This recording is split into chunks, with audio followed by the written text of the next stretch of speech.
So, John, as an ambassador to Palau, you're responsible on one hand to communicate the message that Palau is important because of Palau.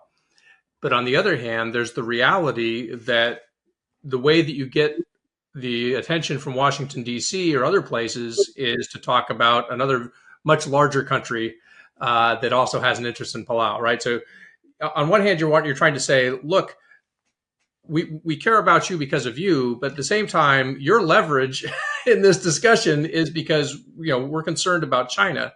How do you balance those two sort of almost seemingly contradictory messages? Yeah, great question, Ray. It's something, I personally struggle with every day. Let me add a little bit of extra complexity to being the U.S. ambassador in one of these freely associated states that we have a compact agreement with that Jim just asked about. I, as a diplomat, up until my time as ambassador, never managed U.S. Department of Interior funds. That's rather strange for someone coming from the State Department to be managing millions of dollars of assistance that are coming from the Department of Interior. Because as a government, in many ways, we treat these as part of the insular territories of the United States, part of the homeland, if you will.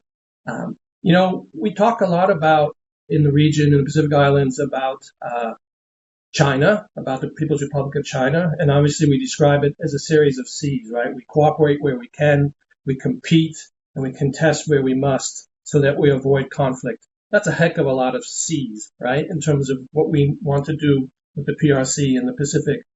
I simplified it. I'm not a complicated guy. And as you said, I have to focus on my responsibility, which was the Republic of Palau. So at our embassy, we had little cards made up. Our mission statement, if you will, the commander's intent, to use your military term there, Ray. And it was 3 C's. People can remember 3 things. One was C was obviously the country you mentioned, China. The second was climate, right? Big concern across the Pacific. And the third C was capacity building. Think of infrastructure.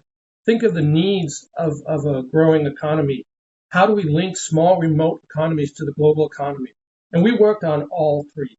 That summed up our responsibilities in Palau. The first C, PRC, as we just mentioned, is active. It's not just in Fiji. In Palau, we had a number of criminal enterprises, triads, who are active in Palau. For the longest time, I think local people there and the government considered these sort of activities as victimless crimes in Palau. Most of these triads were running cyber operations, fleecing, Chinese nationals back in the mainland. So there really wasn't any impact, it's perceived, in Palau. Problem is, these criminal activities generate a lot of money. They pay off a lot of people. You get corruption, weakened governance, that termite analogy I used before. So we were concerned about the PRC's activities in Palau. Not just criminal, and it's hard to say. Some of these criminals may have been in Palau because Palau didn't recognize the PRC. Don't forget, I'm in Taiwan right now.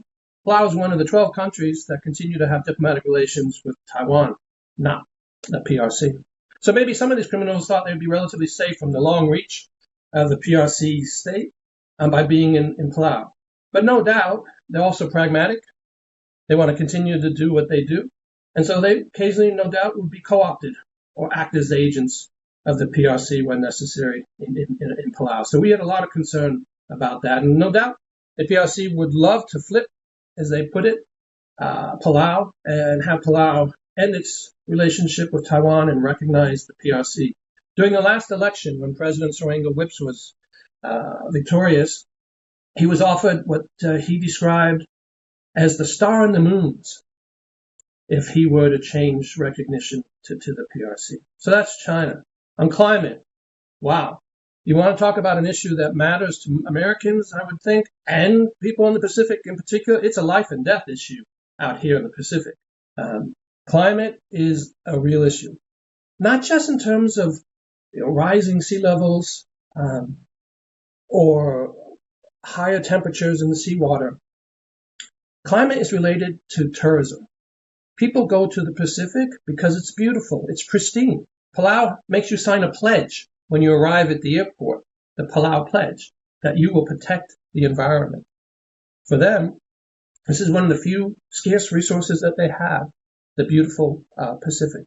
The last thing, capacity building, and this might interest Jim, I know from his economic background. Infrastructure, infrastructure, infrastructure. If we can be the partner of choice there, we're going to be successful. And you know, ironically, sometimes the PRC's worst enemy is itself. The Belt and Road Initiative, which some of your viewers may already know a little bit about, this intensive investment by the PRC in building things across the Pacific and globally, it's been going on now a number of years. Long enough that people are beginning to see some of the problems associated with the Belt and Road Initiative. Debt trap financing.